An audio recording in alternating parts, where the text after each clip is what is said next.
এখানে একটা স্কুল আছে, মঙ্গলগঞ্জ এপি স্কুল। তো নীলকুঠির অবস্থা কিন্তু ভগ্ন অবস্থা।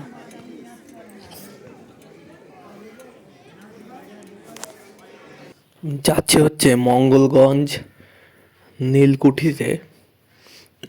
এর পাশেই হচ্ছে মানে ইসামতির এই পাশটায় হচ্ছে মঙ্গলগঞ্জ নীলকুঠি, ঠিক ইছামতির ওই পাশটা হচ্ছে বিভূতিভূষণ অভয়ারণ্য।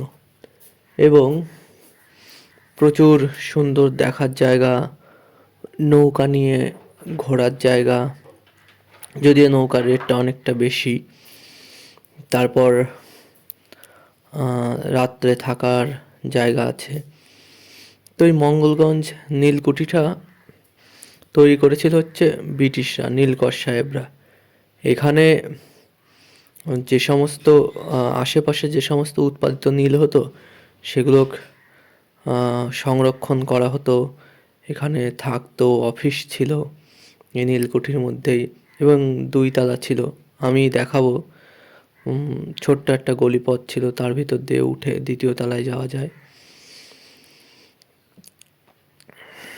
সংরক্ষণ করা হতো, এখান থেকে বিদেশে পাঠানো হতো নীল তৎকালীন সময়ে।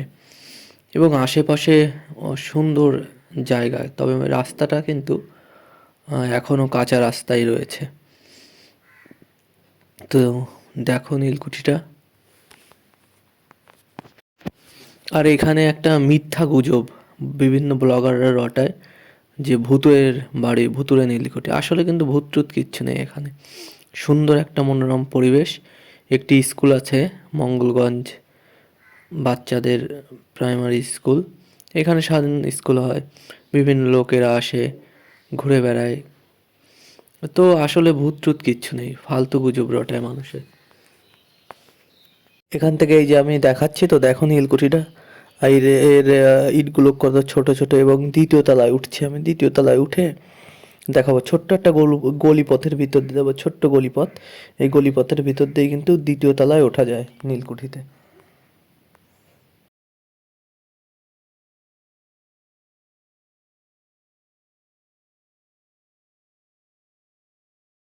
এবার আমি উঠছি, দেখো এই সেই গলিপথ দিয়ে 2য় তলায়, যেখান থেকে দূরের অনেক দৃশ্য দেখা যায়, জঙ্গল দেখা যায়, এবং দূরে কি হচ্ছে সেটাও দেখা যেত।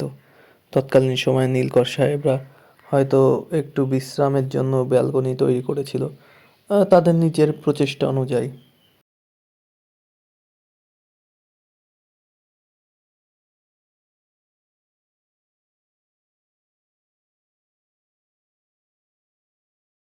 এটা কিন্তু ইছামতি নদী। ইছামতি নদীর এই পাশে দেখো কত সুন্দরভাবে সাজানো আছে নৌকাগুলো। এবং এর অপোজিটেই হচ্ছে বিভূতিভূষণ অভয়ারণ্য। ওর ভিতরে সব টিকিট কেটে যেতে হয় নৌকায় করে। নৌকায় 10 টাকা টিকিট নেয় যাওয়ার সময়, আসার সময় আবার 10 টাকা টিকিট। এবং যদি নৌকায় ঘুরতে হয় 60 টাকা করে লাগে, আধা ঘন্টা করে ঘোরায়। তো রেটটা কিন্তু অনেকটাই বেশি একদম।